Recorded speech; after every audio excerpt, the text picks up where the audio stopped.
Member for Kalgoorlie.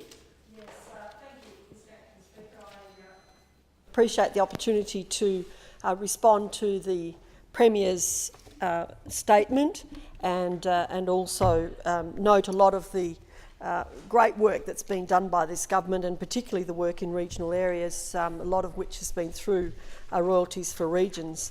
The Premier himself noted that there's a lot of going on out in the regions, and a lot of it is to do, in particularly with my area of interest, is to do with resources projects.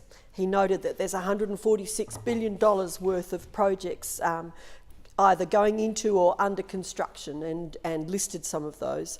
But the great proportion of expansion is happening in the iron ore industry, and that's where the profit's being made.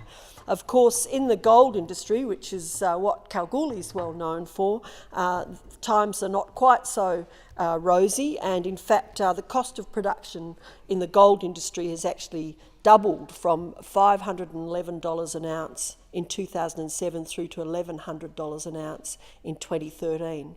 And a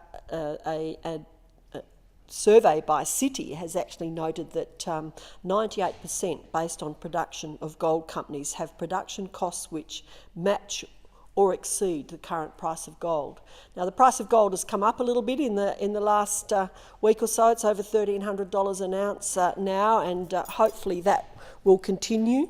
But you know, the gold industry is under pressure at the moment, and it still is a very important industry, though, delivering $8 billion in gross straight product, employing 25,000 people, and delivering over $220 million in royalties. And so I think, particularly in light of the royalty rate review that's going on at the moment, that we really do need to keep in mind that the gold industry is a little bit fragile, but the temptation of it being low-hanging fruit as far as the gold royalty review is something that concerns me. 77% of our royalties actually come from the iron ore industry, but that it is in state agreements which need Parliament to be able to change them. So that is more difficult, but it actually probably is where there's more ability to pay. The other issue that the Premier noted was the number of people coming to Western Australia per week. He's talking about 81,000 people have come last year, $1,500 a week, people per week, and putting a great deal of pressure on our infrastructure and services. In the Kalgoorlie area, of course, particularly Kalgoorlie-Boulder, we've seen a great deal of construction, which has been greatly appreciated by the people of Kalgoorlie-Boulder. That is the new courthouse in the old post office building, which is a magnificent restoration and a credit to those that were involved. Of course, the Kalgoorlie Hospital upgrade, which has got over $18 million of royalties for regions went into that. And a big project that's now coming is the Eastern Goldfields Regional Prison, which should create a lot of jobs and perhaps work for contractors. But that is actually a matter that I have some concerns about, because I received a message on Facebook the other day from someone who's tagged me in it, but basically said, Goldfields businesses, are you losing contracts to outside contractors? Are you feeling local and state government are not supporting local contractors? I'd love to hear your view. There are very large government projects going on around Kalgoorlie-Boulder, and very few local companies are getting involved. Keeping the money in the goldfields is a major concern, as there are local businesses closing everywhere. And, you know, we saw in the election campaign, and of course there was the announcement last year in July about the government's commitment to the buy local scheme, and in fact the decision to increase the price preference fivefold from $50,000 to $250,000 to support regional businesses and make sure regional businesses employ regional workers when they tender for government work. But what concerns me, Mr Acting Speaker, is that government agencies aren't paying due heed to our buy local policy, and in fact we are seeing contracts going to out-of-town contractors, often because they have submitted the lowest price, but possibly because they are not aware of current conditions such as the heavy clay soil or the availability of the necessary expertise or contractors, and then discover that these things are what they should have taken into account in their initial tender process, and so put them in as additional out of contract services. So probably the project ends up costing somewhere near what the local business thought it would in the first place, but the local business missed out. And during the election campaign, the Nationals actually did talk a lot about buy local, and we were talking about strengthening the buy local provisions, including stronger government purchasing policy in relation to royalties for regions investment, and appointing a buy local watchdog into the regional development commissions to examine the awarding of royalties for regions contracts to make sure they comply with strengthened governed regional policy, and strengthening the role of the Small Business Commissioner. So I'm really looking forward to that happening, Mr Acting Speaker, because we do have an incredible amount of investment happening in regional Western Australia, but we do need to make sure that local businesses and local contractors have the opportunity to benefit from that. And while I'm on the subject of small business, I did have the opportunity to meet the Minister for Police in Meekatharra recently, and I greatly appreciate the opportunity that she gave myself and the member for Norwest Central to bring some of the local owners of hotels in the region to meet with her, because they are suffering at the hands of some sections of the Liquor Control Act, where liquor restrictions can be brought in under Section 114 with very short notice to these businesses that are lawfully going about their business, and they find themselves having brought in stock and engaged staff and organised their rosters, actually suddenly finding that their business is restricted. A classic example of this was just before Christmas, the weekend before Christmas, a Section 114 notice was applied to all my Northern Goldfields hotels, so they had 24 hours notice. So on the Thursday before the weekend before Christmas, which was a Tuesday I think, they were told that they could sell no takeaway alcohol between Friday lunchtime and Monday lunchtime. Christmas was Tuesday. And in talking to the police officer about this, he said, oh, well, they had 24 hours to put some notices up around the pub and small community. People should know about that. What they don't understand is that there's drillers that have been out in the bush for 6 weeks and come in to get their supplies, or pastoral properties and so on, who are just, totally disrupted because of this. And the other thing, of course, that the people that are being targeted who may misuse alcohol if there's a funeral on or something, they know what's going on, and it comes in by the taxi loads. And so really the whole object of the exercise is defeated, but these small businesses, which are often the lifeblood of our small regional towns, they don't only supply alcohol, they've got the pool table and the footy game, and they've got the restaurant and the things that really make a difference to our little communities. So I do appreciate that the Minister for Police came and heard my publicans and Vince's, and I hope that they will actually take note of what's been said there. The Premier also, of course, talked about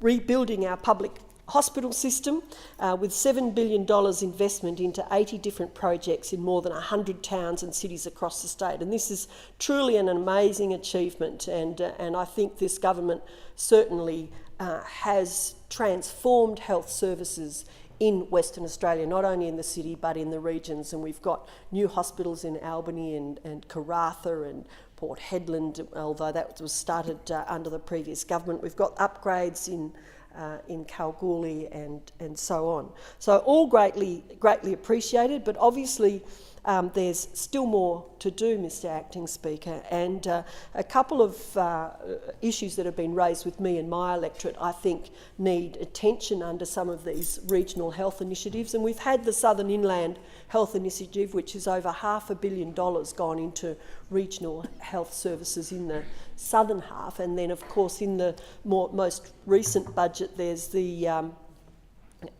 the Northwest Health Initiative, where there are commitments to help there. But the actual goldfields and northern goldfields and Nunundara lands have really missed out. There's a bit of a hole in there, and I've spoken to the Minister for Regional Development, and I'll be raising this with the Minister for Health, that we actually do need a health initiative for this region. In particular, the Laverton Hospital, a facility which is very outdated. It leaks. To get someone to the ambulance, you have to wheel them through the waiting room and past the staff room and out through the back. So it really is not satisfactory. And I have had a commitment from the Minister for Health that the WA Country Health Service supports the replacement of Laverton Hospital with a contemporary facility that promotes primary health care, multidisciplinary and visiting services, and I believe the new facility in Walloona is a classic example. But this needs to happen sooner rather than later, and I really look forward to a commitment. And another health issue that could be rolled into this eastern region or health initiative or expansion of the existing ones is the question of the Menzies nursing post, and that has been without a nurse for quite some time now. And in spite of everyone's best endeavours, we really can't seem to get that re-established. And the Minister, I've written to the Minister about this. He's written back to me and said that they are providing a drive-in, drive-out service of 3 days a week, but actually in the last week I've heard that's actually been reduced to 1 day a week. And I really do think we need a more permanent service. With the development of the Yilgarn Iron Ore province to the west of Menzies, there are plans to put a 40-man camp into the town of Menzies, and it's very important to have health services there. It's a very important highway going up through that little town. And in estimates on the 7th of June in 2012, I actually put the question to the then Director General or CEO of WA Country Health, Mr Ian Smith, and he assured me in response to the question, and I'm quoting from Hansard, we have to find a solution to getting a long-term permanent appointment there. And so I'd really want to see that happen, and in spite of our best efforts, we haven't been able to do that. And the Shire of Menzies have offered to assist in funding. There was some question about the accommodation being attached to the nursing post, and maybe that was a disincentive because the person in the job would be available 24/7, but I negotiated with Department of Housing and Shire of Menzies to actually get a separate house available. So we do really need to solve that issue for the people of Menzies. They're having a public meeting tonight, which unfortunately I can't attend, but I'm certainly very committed to seeing that problem resolved. Mr Acting Chair, I also want to talk about education. It's got quite a lot of coverage here today, but in particular the Premier's report that the first 10 child parent centres are open at public primary schools in vulnerable communities, and the construction of a further 6 will occur, and of course also the commitment for additional health nurses, school health nurses. These are greatly needed and greatly appreciated. And in particular, I think we need to be conscious of the needs of our Aboriginal young people, and particularly those in the Nunundara lands and in the northern goldfields. There's been a working group in the Nunundara lands trying to get their older kids the opportunity to pursue their education away from home. And it's very interesting hearing the member for Armidale, Mr Booty, Armidale?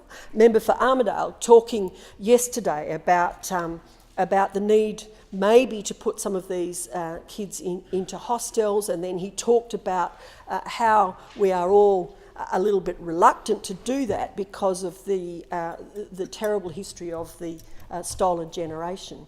But this desire for the children to have somewhere to go, to stay and to attend an education facility is actually parent-directed. So the parents in the Ngundarra lands want to see this for their children and grandchildren, and often the grandparents are more literate and able to read and write better than their grandchildren, and that is a real indictment of all of us. And so with that in mind, Mr. Acting Speaker, it's come to my attention that the Leonora detention centre, it's actually called a place of alternative detention, APOD, yes, its current purpose is coming to an end, and it will be no longer required as a detention centre from within a month or so. And I've been contacted by the owner of that facility saying that he would actually really support it being used as an educational facility for young people. And it's certainly well set up. It contains accommodation for for 100, it's got 170 rooms all up. It's got a large kitchen that can be used for a training kitchen. It's got offices, classrooms, medical facilities, laundries. It's got all the data cables and IT going into it. It's got an established volleyball and soccer field and swimming pool. So absolutely perfect for the purpose of young Aboriginal people, particularly those that may need a bit of extra TLC, to go and stay and study and get themselves on the right path. And this would be with the support and mentoring and encouragement of their own people. And in fact, I had the opportunity last week to have in my office representatives of 5 language groups, so the elders of 5 language groups from that region, which is really quite an achievement and an honour. Can I have an extension, please? Extension granted. Yeah. And we discussed the potential of this facility in Leonora, and they are very excited about it. And I really do hope that we can work together with the Minister for Regional Development, the Minister for Education, perhaps the Minister for Mental Health, to use that facility for the benefit of our Aboriginal children. And I just read in today's Koori Mail a report that's been released as part of the Closing the Gap Clearinghouse, which was a review of early childhood parenting, education and health intervention programs for Indigenous children and families in Australia. And it just notes that to work with parents and families in a culturally sensitive way achieves the best outcomes. And that's what these elders were saying to me last week. They said, you know, the kids can stay there. Leonora's got a district high school, but we will go in and we will give them the cultural side of our history. We can take them out bush and tell them some of the stories, help them revive their language and have their pride in who they are, and that ability, I think, to live in both worlds, which is what they have to do. And interesting as well in today's Koori Mail, not today's, 12th of February, sorry, and that other article was as well. There's an article by Warren Mundine where he noted that school attendance is the number one priority in Indigenous education. And he said in some areas school attendance is woefully low and some kids never attend school. But he went on to say, and he's talking to his own people in this article, he went on to say, the only thing stopping our kids from attending school is us. And I think that is the critical message for all of us, is that to get Aboriginal kids to attend school, we actually have to have the involvement of their parents and of their elders and of their families. And this Leonora facility would be just perfect for that. I'm also interested, just moving on, where the Premier talked about the achievements in the area of mental health, and of course the appointment of the Mental Health Minister and the Mental Health Commission, and also funding for step up and step down facilities. And I'd just like to really emphasise that with the improvements to Kalgoorlie Regional Hospital, that it now is well placed to have a step up, step down facility. That's where it needs to be. That's the regional hub for mental health patients to attend. And the funding is apparently there. It was announced quite some time ago, but we really haven't really heard what's happening there. And I think it is something that needs attention soon.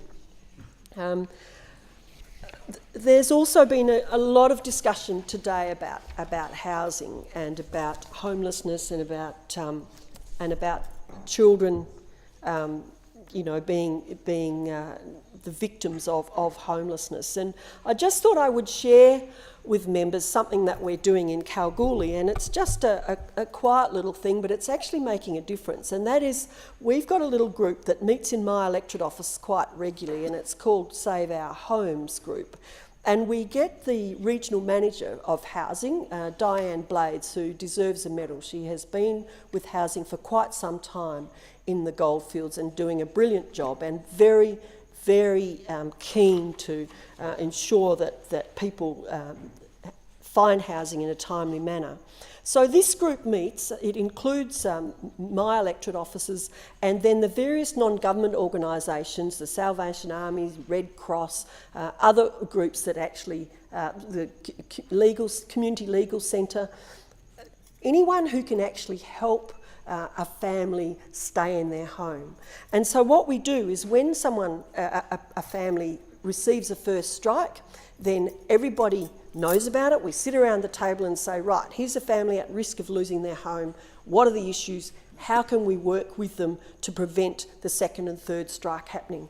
And it's working quite well. I mean, we still occasionally, obviously, have families rendered homeless through this 3 strikes policy, but the work that has been done by the fabulous community groups in Kalgoorlie Boulder, with the support and active involvement of the Department of Housing and Diane Blades, I think is actually making a difference, and perhaps other members may be able to, and probably are, doing something similar. So finally, Mr. Acting Speaker, I just wanted to have a bit of a talk about transport, which is very important in the Goldfields region. We heard the other day from KCGM about the mine life of the super pit, and they have extended it out from 2021 to 2029. But obviously there's other mining projects around the Goldfields region, so we're not facing the end of the world in 2029, but it is a timely reminder that we need to think about economic diversification for our regions that are very dependent on the mining industry. And that's why it's very important that we proceed with the Port Link project, which is a project that sees Kalgoorlie Boulder as a logistics and a transport hub, with the Esperance Port as one link, Port Hedland Port as another link, and Oakajee should that occur. But also, of course, linking into this are the other very important arteries, and that is Great Eastern Highway and the Outback Highway, which goes up through Laverton and out through the Nunundara lands and to Warburton and on into the Northern Territory. So it's very important that these links are given the precedence that they need. They have the ability to actually generate other industries and diversify the economies of these regions, not only through the transport of freight and fuel and equipment. It would also encourage perhaps bringing mining equipment down from the Pilbara to be repaired in the goldfields. It would, we're already talking about a mobile liquid natural gas area where the gas is being brought down from the goldfields and through to the eastern states and so on. So these are the sorts of things that link would be able to support and create jobs and diversification for our economy. I'm disappointed that that the funding that has been promised for Great Eastern Highway for the 15 passing lanes has been delayed out from 13-14 out to 17, to be finished in 17-18. Those passing lanes are incredibly important. It's a dangerous highway, Great Eastern Highway, but it's a very busy one. That's where all the freight from the eastern states comes into Perth. Hopefully with Portlink we'll be able to siphon a bit of it off and reduce the pressure on Perth and on Great Eastern Highway, but it'll always be a very important link for freight and for tourism. And it is good to know that the federal coalition government has committed $67.1 million for widening Great Eastern Highway, and I imagine my own amateur mind is thinking that perhaps the widening needs to come before the passing lanes, so maybe I'm slightly inclined to forgive the delay of the project, but I think it's very important that we do keep Great Eastern Highway in the forefront and upgraded. And finally, the Outback Highway, which as I mentioned before, goes through from Laverton out to the Nunundara lands. Now it's a very prospective area for minerals in the Nunundara lands. We have Metals X and BHP and other mining companies there starting to develop up their projects, but they're basically stranded. There's no decent infrastructure to get their product out. The local Nunundara people are very keen to see these projects develop because they see an opportunity for them for jobs and economic sustainability in the land that they have very, very strong cultural links to. And so I urge the government not to forget the Nunundara lands. It not only has it got this potential for mining development, but the arts and culture out there are mind-blowing. And in fact, there's now been several touring art exhibitions gone from the Warburton Arts Centre to China, which is just fantastic and got a huge response there. The slumped glass that they make, of course, is what we see in the Aboriginal People's Room, and we really want to make sure that those new beginnings of the culture sort of delivering itself into the wider world are encouraged and are allowed to blossom. So I really look forward to this forthcoming year, 2014 and beyond. We've got a lot of work to do in the goldfields in the city of Kalgoorlie-Boulder, and I know that this government is pretty committed to that, and we have our first meeting tomorrow looking at expending the $150 million Goldfields Esperance revitalisation plan, which will see some great changes in my region. Thank you. Thank you, Member.